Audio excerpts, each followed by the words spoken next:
तालिबान ने पाकिस्तान की military post पर अटैक किया। पाकिस्तान की एयर स्ट्राइक के खिलाफ जवाबी कार्रवाई। पाकिस्तान ने अफगानिस्तान में एयर स्ट्राइक की थी। हफ्ते को शुमाली वजीरिस्तान के इलाके मीर अली में दहशतगर्द हमले में 7 सिक्योरिटी एहलकार शहीद हुए, जिसमें लेफ्टिनेंट कर्नल काशिफ और कैप्टन अहमद बदर भी शामिल थे। अफगान की जो तालिबान हुकूमत है उन्होंने भी इस हमले की एक तो तस्दीक की अपने उसी बयान में, और इसी रद्द-ए-अमल में जिस किस्म की उन्होंने ज़ुबान इस्तेमाल की है उससे बज़ाहिर ऐसा लगता है कि शायद हालात कशीदगी की तरफ जा सकते हैं। पाकिस्तान बहुत समय से अफगान तालिबान को ब्लेम कर रहा है। वही अटैक्स जो पाकिस्तान ने भारत पे करे थे, वही अटैक्स अफगानिस्तान पाकिस्तान पे कर रहा है। और जब भी पाकिस्तान अफगानिस्तान से ये कहता है कि तुमने हमारे ऊपर हमला करा है, अफगानिस्तान जवाब देता है कि हमें नहीं पता, हमें नहीं पता, हमें नहीं पता। अब ये हमें नहीं पता से इतना परेशान हो गया पाकिस्तान कि पाकिस्तान ने बम मारा। ये जो हमला हुआ था 15 और 16 की मार्च के दौरान मीर अली में, उसके बाद खामोश रहना, चुप कर जाना, रिएक्ट ना करना, ये मेरे ख्याल से बहुत बड़ी बुज़दिली की निशानी थी। शाहज़ेब, ताल्लुकात तो बिल्कुल ख़राबी की तरफ जा रहे हैं, इसमें कोई शक नहीं है, क्योंकि पाकिस्तान की सरजमीन पर जब जब हमला होता है तो उसका कोई ना कोई हवाला, कोई ना कोई ताल्लुक, कोई ना कोई कनेक्शन जो है वो अफगानिस्तान से निकल आता है। अफगान तालिबान जो है वो बराह रास्त TTP को यानी उसकी सपोर्ट दे रहे हैं, उनको उन्होंने वहाँ पे पनाह दी हुई है, बल्कि ये भी इतलात है कि उनको असला भी दे रहे हैं, उनको फाइनेंसेस भी दे रहे हैं, हर तरह से। बल्कि जो कह रहे हैं कि अफगान तालिबान के जो अपने फाइटर्स हैं, जो फुट सोल्जर्स हैं, वो भी उनको प्रोवाइड कर रहे हैं। हम अपने पड़ोसी मुल्क इंडिया अफगानिस्तान से ताल्लुकात बेहतर क्यों नहीं करते? अगर उस तरफ अमन आएगा तो डेफिनेटली पाकिस्तान के ऊपर भी इसके पॉजिटिव इमेज पड़ेंगे। इंडिया के साथ ताल्लुकात बेहतर करते हैं, मैं यकीन करके कसम खा के कहती हूँ पाकिस्तान के हालात बेहतर हो जाएंगे। किसी भी देश के ऊपर बम मारना बड़ा आसान है, पर इसका होगा रिटेलिएशन, इसका होगा रिटेलिएशन, और अफगान तालिबान रिटेलिएशन करेगा। अफगानिस्तान में 6000 से लेकर 12000 तक फॉरेन फाइटर्स हैं जो अफगानिस्तान के अंदर हैं, फॉरेन फाइटर्स। अगर काबुल गवर्नमेंट इनको स्पॉन्सर नहीं कर रही तो फिर कौन कर रहा है? How are they surviving there without food, without ammunition, without money? तो इसका जवाब बिल्कुल सादा सा है। वहाँ पर दहशतगर्दों की ट्रेनिंग करते थे NDS के साथ मिलके और रॉ के साथ मिलके। ये वो प्रोसेशंस हैं जो आज तक आपके दुश्मन ममालिक नहीं कर सके, उनकी एजेंसीज नहीं कर सकी, रॉ नहीं कर सकी, और ये क्या करवा रहे हैं। जब अफगान तालिबान ने तहरीक तालिबान पाकिस्तान को रिहा कर दिया जेलों से, तो वो लोग गए और वही अमरीकी हथियार उन्होंने लिए, वही अमरीकी shoes, bullet proof jacket, helmet, latest weapons, night vision device, thermal vision, गाड़ियाँ शाड़ियाँ, पूरी जो एक फौज का सामान होता है वहाँ पे तैयार मिला। और जैसे उनको सामान मिल गया, उन्होंने पाकिस्तान के ऊपर अटैक करना शुरू कर दिया। नमस्कार दोस्तों, स्वागत है आप लोग का हिंदुस्तान स्पेशल की और नए वीडियो में। दोस्तों, जैसे आप जानते हैं कि कुछ ही दिन पहले जो है वो पाकिस्तान ने अफगानिस्तान के अंदर स्ट्राइक ये कहते हुए किया था कि क्योंकि वहां पे जो आतंकवादी संगठन है वो हैं, उनके आतंकवादी वहां पे हैं, इसलिए हमने अटैक किया था। लेकिन कुछ ही घंटे बाद एक खबर आ गई थी कि वहां पे कोई आतंकवादी नहीं था, वहां पे जो अफगानिस्तान के आम नागरिक है वो वहां पे थे, जिसमें वो मारे गए। दोस्तों, उसका बदला जो है वो कुछ ही घंटे बाद जो है वो अफगानिस्तान ने ले लिया था। लेकिन एक बार फिर से ये खबर आ रही है कि अफगानिस्तान ने पाकिस्तान के चेक पोस्ट पे हमला किया है, जिसमें लगभग 20 से 25 पाकिस्तानी जवान मारे जा चुके हैं। और खबर ये भी है कि इस आतंकी हमले के बाद जो है वो पाकिस्तानी आर्मी की जो जवान है जो वहां पे बच गए थे, वो वहां से भाग खड़े हुए हैं। दोस्तों, अब तालिबान ने ये जो है वो कहीं ना कहीं ये सोच लिया है कि अब हमें जो है पाकिस्तानी फौजियों को दौड़ा दौड़ा के मारना है, और लगातार ये काम जो है वो अब तालिबान ऑफिशियली तरीके से कर रहा है। क्योंकि जब ये अटैक पाकिस्तान ने अफगानिस्तान के ऊपर किया था, तभी तालिबान ने कह दिया था कि इसका बदला तो हम लेंगे, क्योंकि इसमें कोई टेररिस्ट नहीं मारे गए, इसमें हमारे आम नागरिक जो है वो मारे गए। और इसके पहले पाकिस्तान ने कोई हमें जो है वो इन्फॉर्मेशन नहीं दी थी कि यहाँ पे कोई जो आतंकवादी है वो रह रहे हैं। तो चलिए वीडियो में चलते हैं और देखते हैं कि इस खबर के आने पर पाकिस्तानी मीडिया जो है वो बहुत ज्यादा सदमे में है और कैसे एक बार फिर से भारत पे आरोप लगाए जा रहे हैं।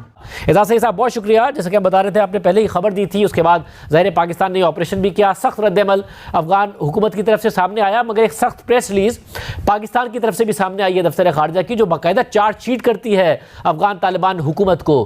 क्या बहुत ताल्लुकात ख़राबी की तरफ जा रहे हैं, और कैसे ये नौबत आई जब आप पहले ही बता रहे थे? बहुत शुक्रिया शाहजेब। ताल्लुकात तो बिल्कुल ख़राबी की तरफ जा रहे हैं, इसमें कोई शक नहीं है, क्योंकि पाकिस्तान की सरजमीन पर जब जब हमला होता है तो उसका कोई ना कोई हवाला, कोई ना कोई ताल्लुक, कोई ना कोई कनेक्शन जो है वो अफ़गानिस्तान से निकल आता है। और ये भी एक हकीकत है कि जो अफ़गानिस्तान में तालिबान की हुकूमत है, जिसके क़याम में पाकिस्तान ने बड़ी मदद की थी अफ़गान तालिबान की, वही हुकूमत उन अनासर को मुसलसल अम्ब्रेला दिए हुए है जो अनासर पाकिस्तान के ख़िलाफ़ काम कर रहे हैं। असल में देखना यह है कि ये जो ऑपरेशन किया गया इसकी बुनियादी वजह क्या है। एक तो ये कि वो फिर नाम लेने वाली बात है, वो हाफिज़ गुल बहादुर एक ग्रुप है जो खोस्त के इलाके में पाकिस्तान अफगान बॉर्डर के इर्द गिर्द बसते हैं और हमेशा अक्सर पाकिस्तान के इलाके में आके कार्रवाई करके फिर अफगानिस्तान के इलाके में चले जाते हैं। एक बात तो ये होगी। दूसरी बात ये है कि जब तंग आके हमने ऑपरेशन कर ही दिया है तो अब ज़रा थोड़ी सी रगे हुकूमत कह लें आप या जो भी कह लें, वो फड़की है थोड़ी सी अफगान हुकूमत की। और उन्होंने कहा कि देखें जी बड़ी ज्यादती हो गई जी, वो पाकिस्तान के जहाज़ों ने हमारे 2 सूबों के अंदर हमला कर दिया जी, खोस्त में, पख्तिया में। तो ज़बीउल्लाह मुजाहिद का अपना ही बयान है ना, वो ये कहते हैं कि दहशतगर्द अगर पाकिस्तान के खिलाफ कार्रवाइयाँ कर रहे हैं, हमारा उसमें अमल दखल कोई नहीं, पाकिस्तान खुद रोक ले। देखिए गुजारिश ये है, हम उनको ये कह रहे हैं कि आप इनको पैट्रनेज ना दें, आप इनको फ्री मूवमेंट की इजाज़त ना दें, आप इनको हसले का हसूल ना होने दें। आपने ये 3 बातें भी नहीं मानी। दूसरी बात यह है कि मेरा ख्याल है इसको ज़रा थोड़ा सा हम और स्पेसिफिक कर देते हैं। देखिए ये टीटीपी के जो लोग हैं ना, ये तकरीबन तादाद में कोई 5000 के करीब है, राइट? ठीक है जी। और ये उस पार रह के पाकिस्तान के अंदर कार्रवाइयाँ करने में बड़ी देर से यानी मुलव्वस हैं। हुकूमत जो है अफ़गानिस्तान की, उनको हम बार बार कह चुके हैं कि इनको काबू करें। जब हमें ये तासुर पैदा होता है कि वो नहीं कुछ करना चाहते, फिर मजबूरन हमें उनके खिलाफ एक्शन लेना पड़ता है। यस। अब ये लोग हम सवाल पूछ सकते हैं, हमसे नाज़रीन के दिलों में भी ये सवाल होगा कि अगर काबुल गवर्नमेंट इनको स्पॉन्सर नहीं कर रही तो फिर कौन कर रहा है? How are they surviving there without food, without ammunition, without money? तो इसका जवाब बिल्कुल सादा सा है। आपको याद होगा कि अफ़गानिस्तान में तालिबान की हुकूमत से पहले 18 के करीब काउंसिल खाने थे खुले हुए हिंदुस्तान के पाकिस्तान अफ़गान बॉर्डर के साथ के इलाकों में, जहाँ कोई भारतीय शहरी नहीं रहता। क्यों? क्योंकि वो असला डिपोज थे जी। वो वहाँ पर दहशतगर्दों की ट्रेनिंग करते थे NDS के साथ मिलके और रॉ के साथ मिलके, और अगर मुझे आप इजाज़त दे कहने के लिए तो ओकेजनली CIA भी था। ठीक है जी। स्पिन बोल्दक इनका गढ़ था, जहाँ इनका सेंटर था, जहाँ पर बहुत बड़ी तादाद में फरारी कैंप्स थे, जहाँ पर इन सब की ट्रेनिंग होती थी। ये कोई राज मैं नहीं बता रहा आपको, ये हकायक है which is written on the wall. गैर कानूनी तौर पर मुकीम अफगान हैं, उनको तो फौरी तौर पर कहा है कि आप मुल्क छोड़ के चले जाएं। Fair enough. अगर आप नहीं जाएंगे तो हम आपको गिरफ्तार करके डिपोर्ट कर देंगे। उसके बाद अफगान सिटीजन कार्ड होल्डर्स जिनको पहले एग्जम्पशन दी गई थी, अब फैसला हुआ कि भाई साहब तुसी भी जाओ, साड़ी जान छड़ो तो। ठीक है जी। और तीसरी बात यह है कि इसी तरह से ACC card holder which were another segment of exceptions, उनको भी कहा गया कि भाई साहब रज़ाकाराना तौर पे चले जाएं, वरना हम आपको गिरफ्तार भी करेंगे, आपको डिपोर्ट भी करेंगे। ये तो है सेकंड फेज। और साथ ही इस फैसले के साथ मुंसलिक है कि इसके बाद तीसरा फेज शुरू होगा, जिसके बाद फिर किसी से कोई रियायत नहीं होगी, किसी को कोई मार्जिन नहीं दिया जाएगा। I think that is in the fitness of thing.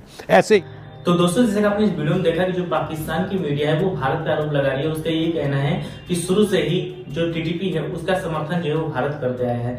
दोस्तों जब अफगानिस्तान में तालिबान की गवर्नमेंट नहीं थी तब भी पाकिस्तान ये आरोप लगाता था, और अब तालिबान की गवर्नमेंट आने के बाद जो कि वो बताते रहते थे कि ये तालिबान हमारे भाई हैं, अब भी पाकिस्तान यही जो आरोप है वो लगा रहा है।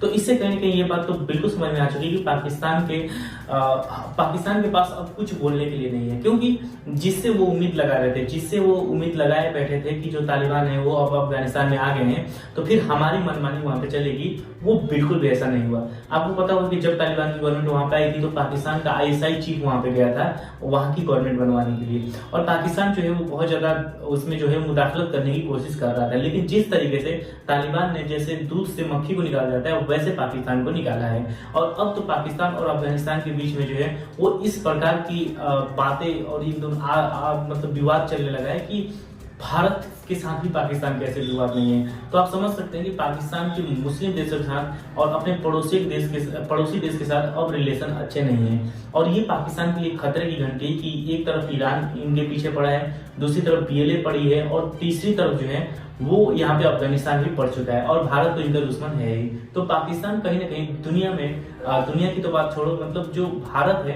अब जो उनके पड़ोसी देश है उनके साथ ही नहीं रह पाए। तो इससे समझ में आता है कि पाकिस्तान की गलती है और जो पाकिस्तान ये आरोप लगा रहा है इसका कोई खास फायदा जो है वो तो पाकिस्तान को बिल्कुल भी नहीं होने वाला है। तो अब देखने वाली बात होगी कि आगे पाकिस्तानी जो आर्मी है उस पर क्या बोलती है या फिर क्या फिर से एक बार एयर स्ट्राइक करेगी, लेकिन ऐसा बिल्कुल भी नहीं लगता। तो दोस्तों बस आज के लिए इतना ही। आई थिंक आप लोगों को वीडियो अच्छा लगा होगा। वीडियो अच्छी लगी तो वीडियो को लाइक और चैनल हिंदुस्तानी स्पेशल को सब्सक्राइब कर लें, क्योंकि हम आपके लिए इंटरेस्टिंग वीडियो लाते रहते हैं। मिलेंगे इस वीडियो से, तब तक के लिए हिंदुस्तानी स्पेशल।